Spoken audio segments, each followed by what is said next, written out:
오늘의 말씀은 사무엘상 4장 1절에서부터 11절까지입니다. 사무엘의 말이 온 이스라엘에 전파되니라. 이스라엘은 나가서 블레셋 사람들과 싸우려고 에베네셀 곁에 진치고 블레셋 사람들은 아벡에 진쳤더니 블레셋 사람들이 이스라엘에 대하여 전열을 벌이니라. 그 둘이 싸우다가 이스라엘이 블레셋 사람들 앞에서 패하여 그들에게 전쟁에서 죽임을 당한 군사가 4,000명 가량이라. 백성이 진영으로 돌아오매 이스라엘 장로들이 이르되 여호와께서 어찌하여 우리에게 오늘 블레셋 사람들 앞에 패하게 하셨는고 여호와의 언약궤를 실로에서 우리에게로 가져다가 우리 중에 있게 하여 그것으로 우리를 우리 원수들의 손에서 구원하게 하자 하니, 이에 백성이 실로에 사람을 보내어 그룹 사이에 계신 만군의 여호와의 언약궤를 거기서 가져왔고 엘리의 두 아들 홈리와 비느하스는 하나님의 언약궤와 함께 거기에 있었더라. 여호와의 언약궤가 진영에 들어올 때에 온 이스라엘이 큰 소리로 외치매 땅이 울린지라. 블레셋 사람이 그 외치는 소리를 듣고 이르되 히브리 진영에서 큰 소리로 외침은 어찌 됨이냐 하다가 여호와의 궤가 진영에 들어온 줄을 깨달은지라. 블레셋 사람이 두려워하여 이르되 신이 진영에 이르렀도다 하고 또 이르되 우리에게 화로다. 전날에는 이런 일이 없었도다. 우리에게 화로다. 누가 우리를 이 등한 신들의 손에서 건지리요. 그들은 광야에서 여러 가지 재앙으로 애굽인들을 친 신들이니라. 너희 블레셋 사람들아 강하게 되며 대장부가 되라.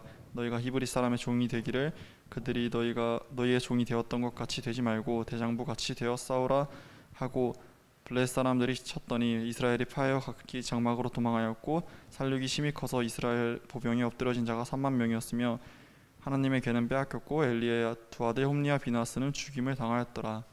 아멘. 오늘 말씀이 나타난 배경을 잠시 보면 사무엘이 선지자로 부르심을 받았죠. 그리고 성경에 의하면 단에서부터 브엘세바까지 온 이스라엘이 사무엘은 여호와의 선지자로 세우심을 입은 줄 알게 되었다. 자, 그러한 중에 지금 이스라엘 백성은 블레셋과의 전쟁을 하게 됩니다. 이 블레셋 사람들은 BC 12세기경에 또는 BC 13세기경 이 가나안 땅에 이 해안 지역으로 이주해온 민족들입니다. 블레셋, 여기 이름에서 여러분이 유추해 보셨겠습니다만 히브리어로 펠레셰트, 지금으로 말하면 팔레스타인이죠. 블레셋 사람들은 초기 이스라엘 민족에게 큰 위험이 되었습니다. 가나안 땅에 정복하고 여호수아와 이스라엘 백성들에게 하나님은 가나안에 있는 모든 족속을 다 죽이라고 하죠. 그런데 여호수아와 이스라엘 백성들이 그렇게 다 하질 않았습니다. 가나안 땅에 있는 족속을 살려준 족속이 있었어요. 그 족속 중에 하나가 바로 이 블레셋입니다. 이스라엘 족속들에게 가나안 족속들은 전부 죽이라고 했던 하나님께서 왜 그렇게 했냐는 거지. 근데 그 말씀에 순종하지 않았던 결과가 지금 저 팔레스타인과 이스라엘의 전쟁에 지금 시발점이 되었다는 것입니다. 같은 맥락에서 지금 블레셋은 결국은 지금 이스라엘과의 지금 싸움에 굉장히 중요한 위치에 있습니다. 블레셋은 워낙 강했습니다. 이 사람들은 당시에 철기를 사용했던 사람들이기 때문에 공격력이 굉장히 강했고 싸움에 능했던 민족입니다. 그래서 사무엘 선지자 시대에 블레셋과의 싸움에서 결국은 이스라엘이 패할 수밖에 없었습니다. 그래서 약 4,000명가량의 군사를 잃어버리는 그런 결과를 낳았습니다. 이스라엘 백성들은 전쟁에서 지고 너무 화가 나니까 어떻게 해요? 우리 실로에 있던 당시에 언약궤를 가지고 오자. 그래서 그 언약궤를 가져와서 블레셋을 무찌르자. 여러분, 언약궤를 이용해서 블레셋과의 전쟁에서 승리하고 싶은 마음은 충분히 이해합니다만 그 언약궤를 가져옴으로 인해서 이긴다는 그런 발상은 믿음에서 발상된 게 아니고 그 언약궤라는 것이 어떤 하나의 영험한 식물이라고 생각했던 거죠. 이런 것은 그 당시를 뒤덮었던 그 당시에 많은 민족들이 가지고 있는 그런 사상을 지금 반영하고 있습니다. 언약궤가 실로에서 에베네셀 곁 이스라엘이 진치고 있는 진영으로 옮겨져 오자 이스라엘 군사들이 소리를 지릅니다. 마치 전쟁에서 승리한 것처럼 엄청나게 사기가 올랐습니다. 블레셋 사람들은 저 사람들이 무슨 일이냐? 그랬더니 언약궤가 지금 왔다는 거죠. 블레셋 사람들도 이 언약궤가 무엇인지에 대해서 잘 알고 있습니다. 이미 광야에서 애굽 사람들을 물리친 그 하나님의 능력의, 하나님의 임재의 궤라는 것을 이들은 알고 있었습니다. 그렇게 그러한 두려움 속에 전쟁이 시작되었는데 이스라엘의 전적인 승리로 끝나야 될 이 전쟁이, 왜? 언약궤가 왔으니까. 그런데 어떻게 됐습니까? 여호와의 언약궤를 전쟁터로 가져왔지만 이스라엘은 이 블레셋에게 결국은 패하게 되죠. 오늘 말씀 보면 이스라엘 보병 중에 약 3만 명이 죽게 되었다. 그리고 설상가상으로 언약궤까지 빼앗기게 되었다. 그렇게 오늘 말씀하고 있습니다. 언약궤를 운반해서 전장으로 가지고 온 사람들이 있었습니다. 언약궤는 아무나 가지고 다니는 게 아니죠. 우리가 지난번 배웠죠. 언약궤는 네 고리를 달았잖아요. 거기다가 봉을 걸어서 4명이 매게 돼 있습니다. 그런데 이 레위 족속, 그러니까 제사장 족속이 매야 되는 거예요. 그래서 누가 매요? 그때 당시에 제사장이 누굽니까? 바로 엘리 제사장입니다. 그 아들들이 누굽니까? 그 유명한 홈리와 비느하스입니다. 그래서 엘리의 아들들 홈리와 비느하스가 언약궤를 가지고 전장으로 왔는데 지금 다 패해버렸잖아요. 그 언약궤까지 뺏겼잖아요. 거기다가 홈리와 비느하스 역시 그 전장에서 죽음합니다. 이스라엘이 출애굽해서 가나안 정복 전쟁을 수행하는 동안 모든 전쟁은 하나님이 그들을 대신해서 싸우심으로 승리할 수 있었습니다. 그것은 이스라엘 조상들이 가나안을 정복할 때 여호와의 궤를 앞세워서 대적을 무찔렀던 그런 역사를 우리는 잘 알고 있습니다. 이스라엘 백성은 여호와의 궤를 가져가면 자동적으로 여호와께서 이스라엘 백성들을 따라오셔서 대적을 무찔러 줄 것이라고 생각했던 거죠. 그러나 이 이스라엘의 하나님 여호와는 그런 기계적이고 그리고 비인격적인 신이 아니었다는 거죠. 그냥 아무런 신앙도 없는데 믿음도 없는데 그냥 언약궤 하나로 모든 것이 일사천리로 형통해지는 것이 아니라는 거예요. 언약궤에 따라서 하나님께서 무조건 오셔서 이스라엘을 위해서 싸워주시는 것이 아니라는 것입니다. 하나님이 이스라엘과 함께 하심은 언약궤에 따른 것이 아니고 이스라엘이 언약궤에 기록되어 있는 하나님의 언약을 지켜 준행함에 따른 것이다. 그러니까 하나님의 말씀대로 살았느냐, 하나님의 말씀에 순종했느냐 아니냐에 따라서 하나님의 임재와 하나님의 역사가 나타나는 거지, 그것을 담은 언약궤 있고 없고에 따라서 하나님의 능력이 나타나는 것이 아니라는 거죠. 그러니까 이 이스라엘은 지금 언약궤를 잘못 알고 있었던 거예요. 믿음이 없었던 거예요. 그냥 언약궤 하나면 된다는 생각만 하고 있었던 거죠. 이스라엘은 하나님을 이방의 우상과 같이 여김으로써 언약궤까지 블레셋에게 빼앗기는 그런 화를 자초하게 되었습니다. 이스라엘 백성들, 그들이 하나님께 범죄해서 하나님께서 그들을 떠나셨을 때 이스라엘은 언제나 늘 쓰라림 패배를 맛보았습니다. 이러한 역사들을 살펴볼 때 이스라엘이 지금 블레셋 군대에게 패했다는 것은 이들의 신앙이 침체되어 있었음을 지금 증명하고 있는 것입니다. 패했다. 패했으면 무조건 이 이스라엘 백성들에게 문제가 있는 거예요. 이들의 신앙에, 이들의 하나님을 향한 믿음의 삶에 문제가 있다는 거죠. 이스라엘은 자신들의 이러한 영적인 상태를 깨달아서 하나님께 회개함으로 문제를 해결해야 되는데 어떻게? 그냥 우상처럼 생각했던 거예요. 언약궤를. 어리석은 이스라엘 백성들은 자신들에게서 전쟁의 패인을 찾지 않고 그저 언약궤를 가져오면 승리할 수 있다고 생각했던 거죠. 맹목적인 거죠. 우리도 똑같습니다. 오늘날 우리도 이들과 별반 다르지 않습니다. 우리는 예수님을 축복의 도구로 사용해서는 안 됩니다. 예수님을 복의 도구로만 신앙생활에 사용해서는 안 됩니다. 예수님은 영혼을 구원하시는 메시아십니다. 육적인 축복을 도모하는 어떤 도구가 예수님이 아니에요. 우리는 우리의 영혼을 위해서 하나님을 의지하고 믿는 거죠. 어떤 종교적인 의식, 예배하는 지금 예배 의식 자체가 능력이 있는 것이 아닙니다. 이건 착각입니다. 마음가짐, 예배자의 마음가짐이 더 중요합니다. 참 회개와 믿음과 순종이 없는 종교의식은 정말 무의미한 거죠. 우리는 그저 단순히 종교인이 되어서는 안 됩니다. 다시 말하면 하나님을 무슨 잡신대하듯이 섬기면 안 된다는 거죠. 마치 램프의 요정 지니에게 소원을 말하면 들어주는 것처럼 하나님을 인식해서는 안 됩니다. 이스라엘의 장로들과 백성들은 여호와의 언약궤를 가져오면 전쟁에서 이길 줄로 생각했어요. 램프의 요정 지니라고 생각했던 거죠. 그러나 하나님께서 함께하지 않으시면 언약궤는 아무런 힘이 되지 못하고 결국 소용이 없게 되는 거죠. 하나님의 언약궤, 그 궤 자체에 위력이 있는 것이 아니었습니다. 능력은 하나님께 있는 거죠. 하나님의 능력은 우리가 그를 전심으로 의지하고 그에게 순종할 때 하나님의 능력이 나타나는 거죠. 사무엘상 15장 22절에 사무엘이 뭐라 그래요? 순종이 제사보다 낫고 듣는 것이 수양의 기름보다 낫다. 여기 지금 이스라엘 사람들은 하나님을 제대로 알고 제대로 믿지 않았던 거예요. 그래서 하나님이 전능하시고 하나님은 무소부재하시고 그러한 하나님이라는 것을 믿지 못하고 언약궤 속에 갇혀있는 하나님으로만 그렇게 인식하고 있었다는 거죠. 오늘날 우리도 이런 우를 많이 범합니다. 하나님은 교회에 가야만 만날 수 있는 분으로 생각합니다. 그런 종교인들 참 많습니다. 우리 집에는 안 계셔 하나님이. 우리 직장에는 하나님이 안 계시고 그저 교회를 가야 돼. 과거에 진짜 그랬습니다. 진짜로. 우리네 선조들은요, 교회를 그래서 아주 목숨을 걸었죠.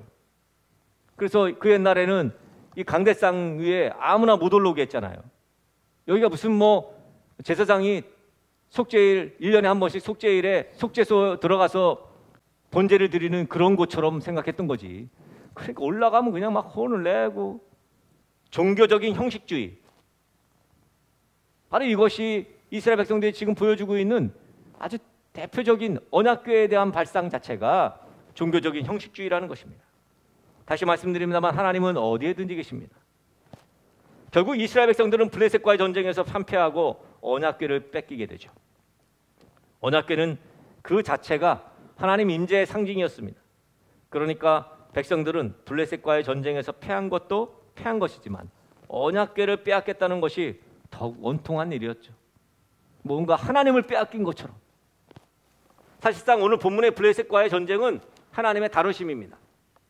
이스라엘 백성들의 죄악을 하나님께서 다루시는 방법 가운데 하나가 바로 이웃 나라를 통해서 전쟁케 하심으로 다루심이거든요. 그렇다면 당시 이스라엘 백성들이 어떤 죄악 가운데 있었을까? 이들이 그 죄악을 단면적으로 보여주는 것이 바로 엘리 제사장 이야기입니다. 엘리 제사장은 나이가 많았습니다. 그래서 그는 자기의 두 아들 홈니와 비느하스에게 제사장의 직무를 맡기죠. 사실 제사장은 레위 지파가 해야 되고, 그리고 제사장은 대물림이 가능했어요. 그래야만 했고, 엘리 제사장은 그렇게 홈니와 비느하스에게 제사장의 직무를 맡기는데, 그런데 나이가 많고 비대해서 기도하는 일을 게을리했습니다. 또 엘리의 두 아들 홈니와 비느하스는 정말 불량한 자들이었습니다. 하나님을 두려워하지 않았어요. 이스라엘 백성들이 하나님께 제사를 드리고자 할 때 제사장의 직분을 망각한 채 중간에서 하나님께 드리는 제물을 도둑질까지 합니다. 이것만 봐도 이 당시가 하나님을 섬긴다고 하는 이스라엘 백성들, 이 사람들이 어떻게 지금 살고 있는지를 보여주고 있어요. 단적으로. 어떻게 감히 제사장이 제물을 탐닉합니까? 그렇잖아요? 이게 말도 안 되는 일이죠. 거기다가 심지어는 성막에서 수종 들고 있는 여인들과 음란한 짓거리를 하게 됩니다. 홈니와 비느하스가. 이런 이스라엘의 죄악을 하나님은 가만히 두고 보지 않으셨습니다. 어떻게 해요? 블레셋을 동원하신 거예요. 결국 오늘 말씀처럼 이스라엘 군사들이 결국은 패하게 되자 언약궤를 전장으로 가져오는 일에 이 제사장이었던 홈니와 비느하스에게 맡겨지고 하나님의 언약궤를 메고 전장으로 가자 결국은 아무런 소용이 없게 되는, 언약궤를 통해서 하나님의 영광을 회복시키려고 했던 어리석음. 그러니까 다시 말하면 전장에 나가기 전에 하나님께 이 4,000명이 패했을 때 이미 하나님께 회개하고 돌아와야 돼요. 아, 정말 하나님 잘못했습니다. 홈리와 비누아스도 마찬가지고 엘리도 마찬가지고 또 이스라엘 장로들과 이스라엘 모든 군사들이 하나님 앞에 회개했어야 합니다. 그런데 그렇게 하지 못했어요. 결국은 싸움에서 패하고 홈리와 비누아스는 전장에서 죽게 되었고 하나님의 언약궤도 블레셋에게 뺏기죠. 이 소식을 전해 들은 98세의 엘리 제사장 어떻게 됐습니까? 의자에 앉아 있다가 아들들이 죽었다는 소식 전해 듣고는 충격으로 이기지 못해 의자에서 넘어져서 목이 부러져 죽어요. 그런데 그러한 때에 이 엘리 제사장의 며느리 비누아스의 부인이죠. 이 비누아스의 부인이, 그러니까 엘리 제사장의 며느리가 그때 임신을 하고 있었는데 이 비극적인 소식이 한꺼번에 들려지니까 갑작스럽게 해산의 고통을 느껴서 그래서 출산을 하죠. 죽어가면서 그 여인이 아이를 낳는데 그 아이의 이름이 바로 이 모든 사회상을 대변해 줍니다. 이름이 이가봇입니다. 이가봇이라는 이름인데 이 이름이 뜻하는 말이 그겁니다. 하나님의 영광이 떠나버렸다. 하나님의 영광이 떠나버렸으면 그러면 더 이상 방법이 없습니다. 방법은 뭐예요? 하나님의 영광을 다시 돌아오게 만드는, 하나님의 영광을 회복하는 길밖에 없어요. 오늘 우리가 생각해 봐야 될 것은 우리가 하나님에 대해서 언약궤처럼 종교적인 미신처럼 여기고 있는 것들에 대해 과감히 버려야 한다는 거죠. 또 하나님께서 우리들의 불신앙과 우리들의 죄악들 때문에 우리의 삶을 불통하게 하신다는 거예요. 왜 내 삶이 이렇게 불통한가? 왜 형통치 않은가? 이유는 뭐예요? 하나님이 당신을 향한 불신앙을 보셨기 때문이고 하나님의 영광이 떠났기 때문에. 그러므로 우리는 결국은 하나님의 말씀대로, 하나님의 방법대로, 하나님의 법칙대로 노력하는 수밖에 다른 길이 없어요. 하나님의 영광을 회복하는 길은 그 길밖에 없습니다. 자, 누군가가 가정의 가장이 또는 이민족의 리더십이 정말 하나님 앞에 하나님 말씀대로 살지 못했던 것들을 회개하고 그리고 하나님의 영광이 떠나버린 이유에 대해서 정말로 다시 돌이키고 이것들에 대해서 궁극적인 변화를 요청하고, 사실은 우리가 지금 광복 76주년을 맞고 있습니다만 사실 광복을 맞게 된 배경을 살펴보다 보면 우리가 잘 아는 하나님께서 광복시켜 주시는 이유가 뭡니까? 하나님께 돌아온, 하나님께로 회복시킨 그 믿음의 사람들, 그 사람들로 인해서 이 민족이 이렇게 세워지고 또 광복을 맞이했다고 저는 생각합니다. 복음이 이 땅에 전해져서 이 땅이 숨 쉴 수 있게 되었기에 다시금 이 땅에 복음으로 뒤덮이는 그러한 날을 꿈꾸면서 결국은 이 땅에 복음만이 살 길이라고 말하는 수많은 그리스도인들이 하나님 방법대로 살면, 하나님 말씀대로 살면, 하나님의 법칙대로 살면 결국은 이 땅은 또 복음으로 말미암아 숨쉬게 될 거라는 거죠. 그러지 않고는 길이 없다는 겁니다. 정치에 여러분이 길 있다고 생각하십니까? 그래서 여러분 정치에 기대시는 겁니까? 아니면 여러분 물질에 미래가 있다고 생각하십니까? 그래서 여러분들은 그렇게 물질에 연연하시는 것입니까? 여러분 복음밖에 다른 방법이 없습니다. 오늘 하나님의 영광이 떠나 있는 이스라엘 백성들은 더 이상 방법이 없었습니다. 길이 없었습니다. 그런데 하나님께서 하나님의 영광을 회복시키게 하나님의 역사를 이루시도록 그리고 살아 숨쉬도록 만드는 길, 바로 복음으로 변화되는 수밖에 없다는 사실을 오늘 우리에게 명심히 가르쳐주고 있는 것입니다. 우리들의 다음 세대들이 복음 안에서 믿음의 삶을 선택해서 하나님의 임재 속에 살아가는 그런 참된 그리스도인이 될 수 있도록, 그것만이 이 민족이 살 길이라는 길을 다시 한번 깨닫고, 지금 사실은 길이 보이지 않습니다. 이 민족의 길이. 여러분들은 그렇게 생각하십니까? 하나님이 도와주시는 길밖에 다른 방법이 없는 것 같아요. 우리가 정말 믿을 만한 대상이 누구인가? 우리가 과연 신뢰하고 우리가 신앙해야 되는 대상이 누구인가를 우리는 분명히 알아야 합니다. 하나님 외에는 답이 없어요. 복음 외에는 답이 없습니다. 오늘 언약궤를 빼앗기는 이스라엘 백성들, 여러분 단적으로 우리에게 보여주는 것은 우리가 하나님을 떠나서는 아무것도 할 수 없다는 거예요. 하나님의 영광이 떠나서는 결국 불통한다는 사실입니다. 우리들의 죄와 우리들의 잘못과 또 우리들이 경험하는 이 고통 해결하기 위해서는 역시 복음으로 돌아가는 길밖에 없다. 이 민족이 살 길 역시 복음밖에 없다는 것입니다. 여러분 불신앙과 죄악들은 다 버려버리고 다 하나님 앞에 해결하고 회개함으로 해결하고 결국은 하나님 방법대로 하나님 말씀대로 하나님의 법칙대로 그렇게 살아가는, 그래서 형통을 맛보는 삶을 사는, 하나님의 영광을 함께 누리는 저와 우리 등대교회 모든 성도들 되어지기를 주님의 이름으로 간절히 축복합니다.